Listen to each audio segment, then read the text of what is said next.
Well, hello everyone. This is going to be another mega update of all the layouts. Well, all. One of them has not changed and will probably not change for months, the tiniest one. But this is going to be an update for both the HO scale, which has a lot of progress, and the N scale, which has little to no project, but actually has um, some plans in the work.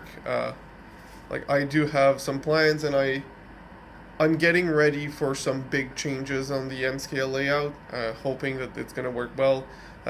There's gonna be a force perspective section um, in the layout where you'll see both trains, both scale in the same area, one on top of the other. The N scale on top of the HO scale, but which with such distance and height difference that it'll look just like if the N scale is just very far away. Well, that's what I hope for the end result. I've seen a few people done it successfully.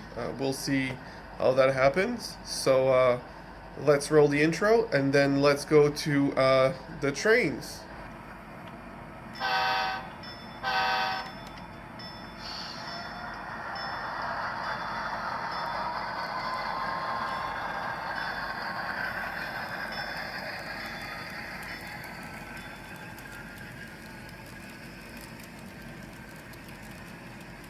All right, so for the explanation, we'll get some trains running. I know we're currently hearing Via Rail 908 right there, but unfortunately, this loop is not completed and will not be completed. I'm gonna move it over there. As you can see, it goes nowhere. It will go somewhere later, and this is a big part of the update, other than the obvious there. But for now, we'll do just the CP rail, which we will put the VIA later. We will swap them around because both run on that loop. But for now, we're just gonna run the CP rail and have the VIA parked there, and then we'll swap them around. So let's get the CP rail going. All right, let's go. I did put a momentum setting on the engine. Well, actually, both of my DCC engine have a momentum setting. Not too aggressive, but aggressive enough that it clearly takes time to accelerate and slow down. Yes, there's a caboose. I know this VRL is not period correct for caboose, but I don't care. I really like them, and it fits that engine, so there's that. But even when I will do more modern stuff, the caboose will still be a mandatory thing on my layout. Mandatory might not be the right word. Like, yes, I wish it was always on. It won't need to be, but I much prefer having a caboose than a Fred.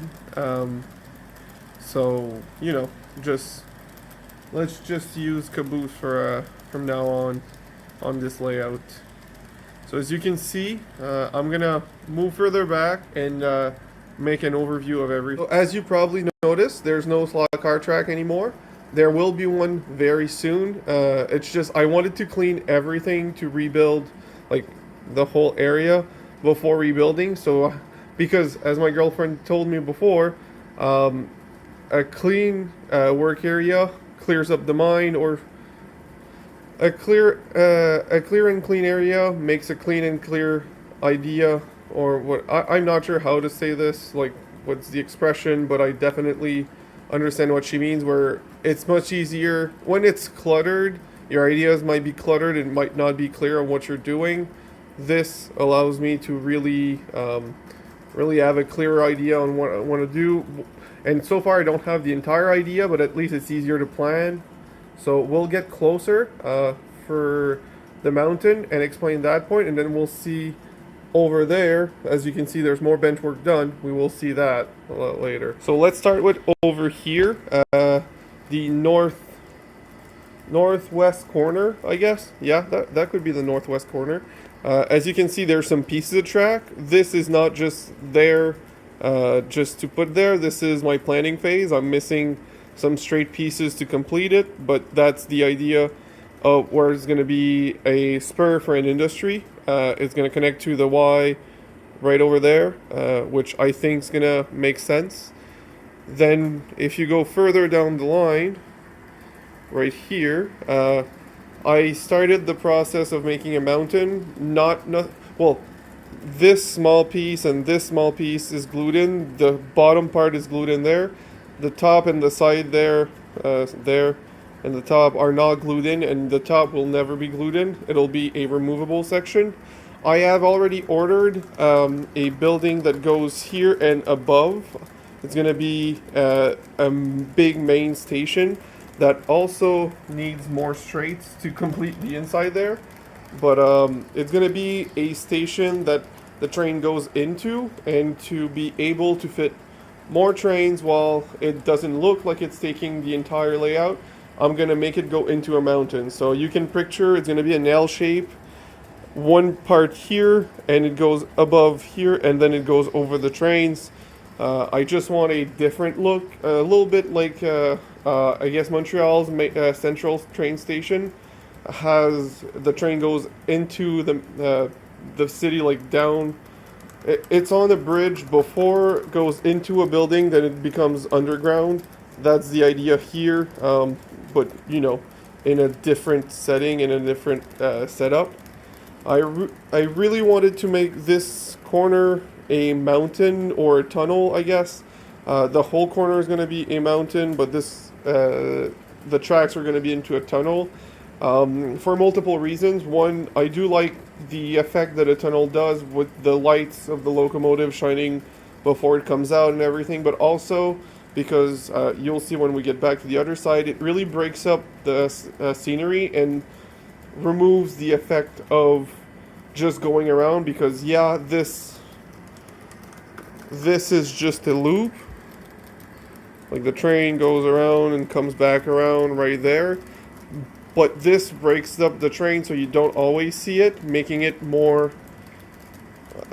how do I say this, it makes it more like a continuous, like a different train comes back in, right? Your train leaves into the tunnel and another train comes out of the tunnel. We all know it's the same, but it gives an effect that I like. The one going down is going to show up in the back over there. That didn't need it as much because that loop is going to be much longer. It's going to go all the way back there, turn around, and come back up. But there's a very steep section in there, so to hide the steeper section, the tunnel is going to do the trick, and also having two tracks split up into a mountain is going to look really neat. As you can see, I put just one piece of foam to do a divider there, but the tunnel portal is going to be a little further back, like one here and one over there, and then it's going to go into the tunnel with another staggered portals at the back. So we'll go on the other side and I'll show you what I mean. So we're on the other side. As you can see, there's the train going there into the future tunnel, and as you can see, it really breaks up the scenery, like breaks up the effect in another for the trains. How do I say this? It really gives the effect of the trains leaving and other trains coming, even though it's clearly the same train. The portals for the exit, one's going to be actually behind this, a little further back. So we're going to see it like if it's a cut in the mountain for a little section. But the bottom part is going to be actually in the middle of the straight there, the exit for the tunnel portal. And I'm going to do an incline piece of like rock mold underneath the bridge there. And this is going to be a long bridge area. This I actually want it to look like a bridge. Right now it's very plain, but scenery is going to do the job. It's going to do its job, and it's really going to improve later on the look.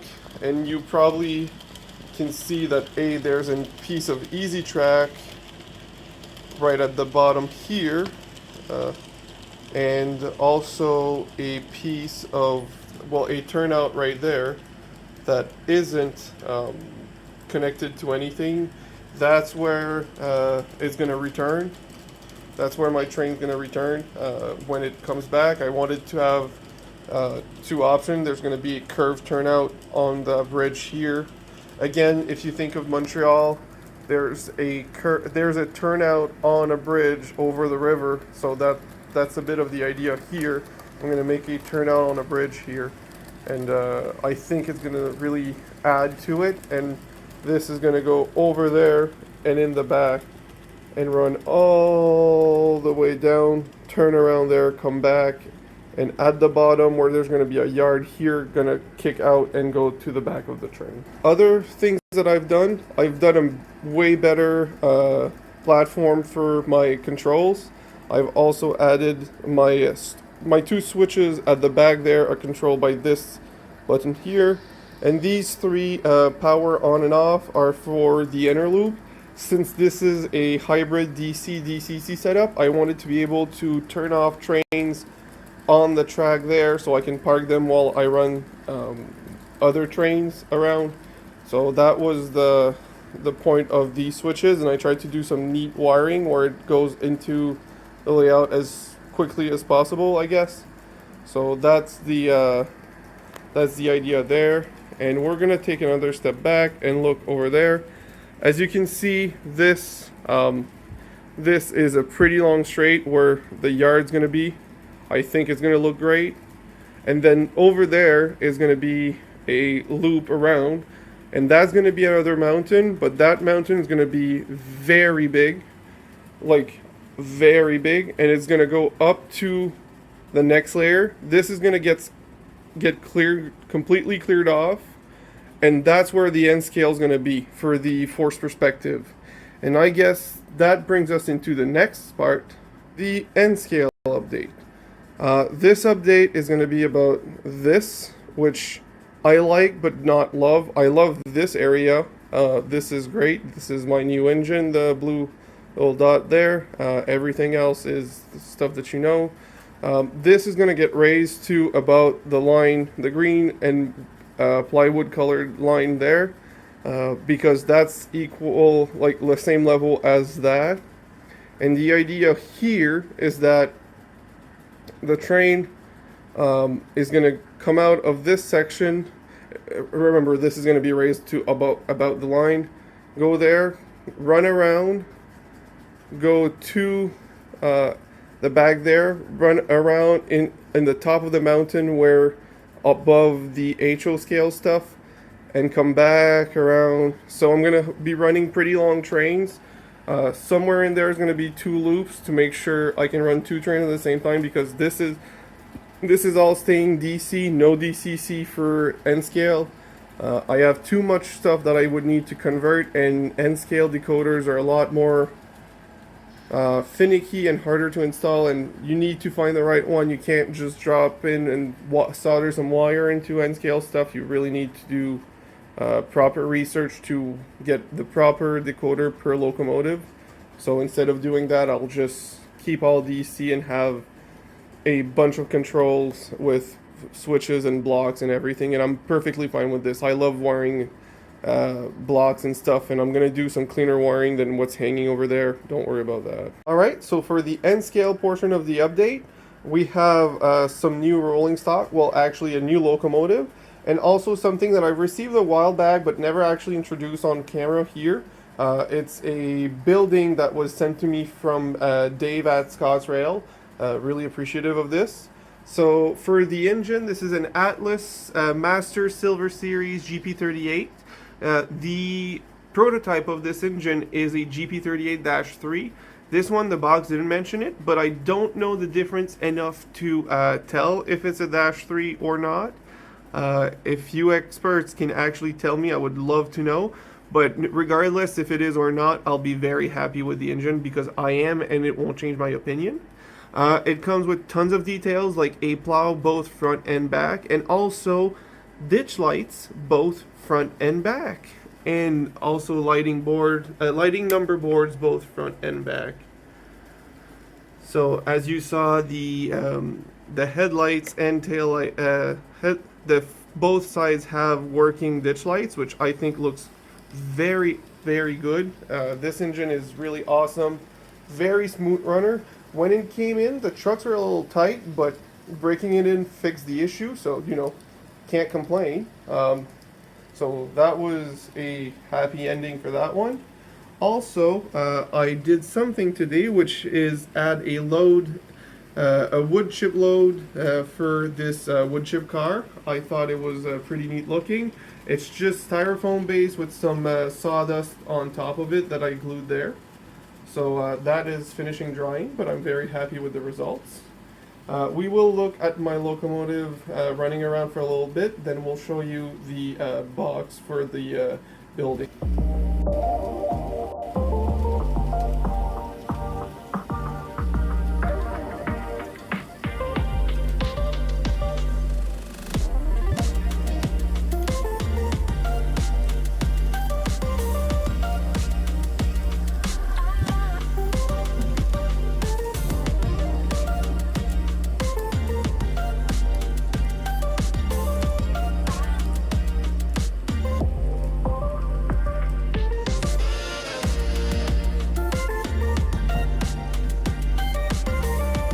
Alright, so I actually have two buildings to show. One is the one that Dave gave me, which is an N-scale donut shop, which is right here. All-in-one donut shop.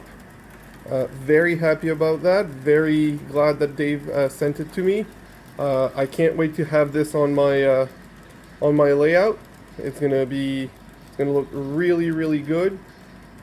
It's gonna fit about everything. I'm gonna do a retro look to it so that it looks like it's in the old part of the city. So this is the donut. The second one was bought by myself a while back. I just never showed it. It's interlocking tower. This is to me a more modern control tower, the typical one that everyone has on their layout. I thought this would look very neat, literally.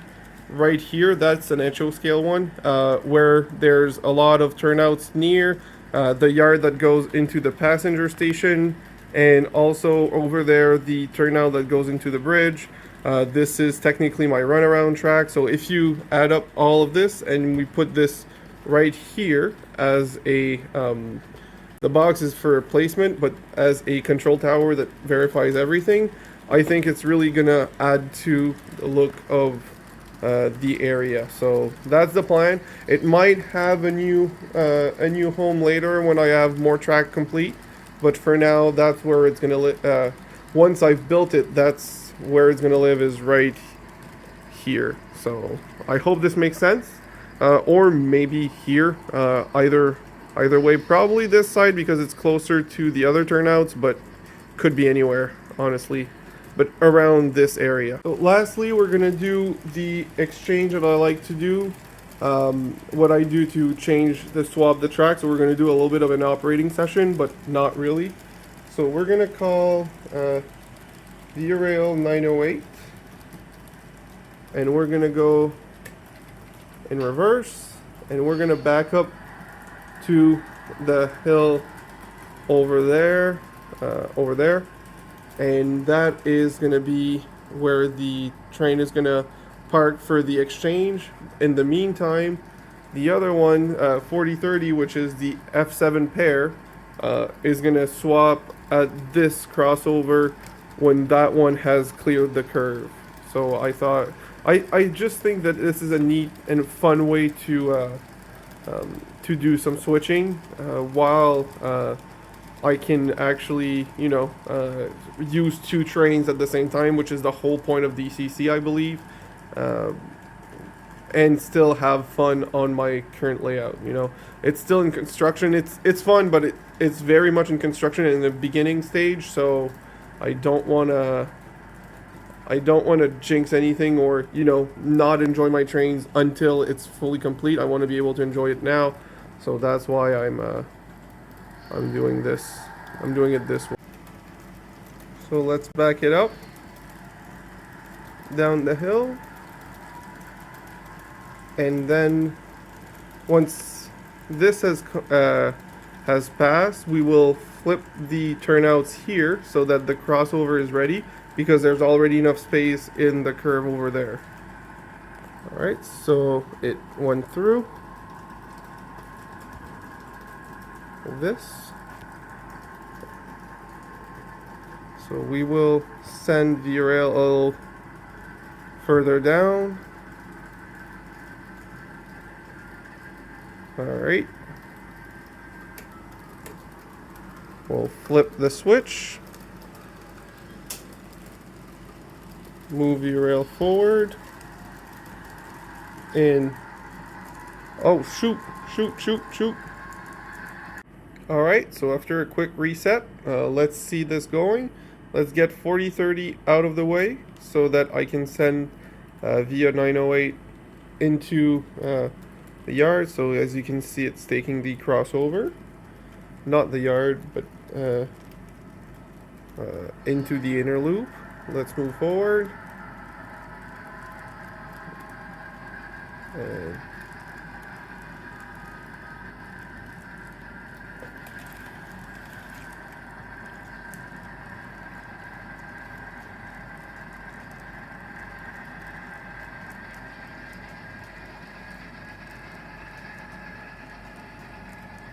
let's stop the CP rail now that it's out of the way, and flip the turnouts, and flip the one over there with the switch here.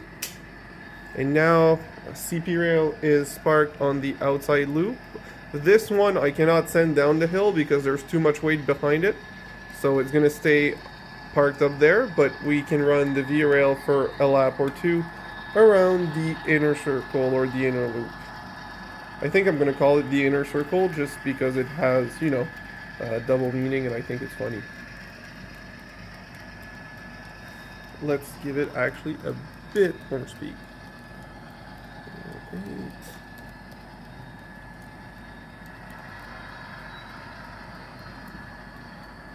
And as you can see here, the effect of the train going off and coming back out of the tunnel, even though it's not even a full tunnel yet, really works.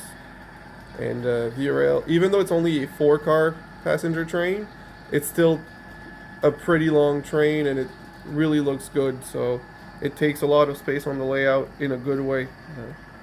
When it comes out, it's really majestic but massive. So plus the sound on board of the engine also adds a lot to the experience, I guess, that you could say. And I'm just really happy with everything I'm doing so far. Every time I hit a barrier or something, I just take a step back, redo some stuff, and then move forward. And so far, it's been a very positive outcome, that method. So this is it. This is the update for everyone. Next update you'll see is probably going to be with the slot car track. I'm going to do a Via Rail, not a Via Rail, Canada Day special live stream tomorrow night, or tonight actually. I'll probably release this Monday morning, which is the day before Canada Day. The stream is going to be on a Monday as per usual, so let's see everyone show up, but it might last longer since I'm off for Canada Day, and it's going to be a Canadian road name only stream. I'm not sure which scale, but it's to celebrate Canada Day. It's going to be a Canadian road name only stream. So I hope everyone has a great day. See you on the live stream if you're watching this on the day of the release. And otherwise, have a great day, and see you on the next update.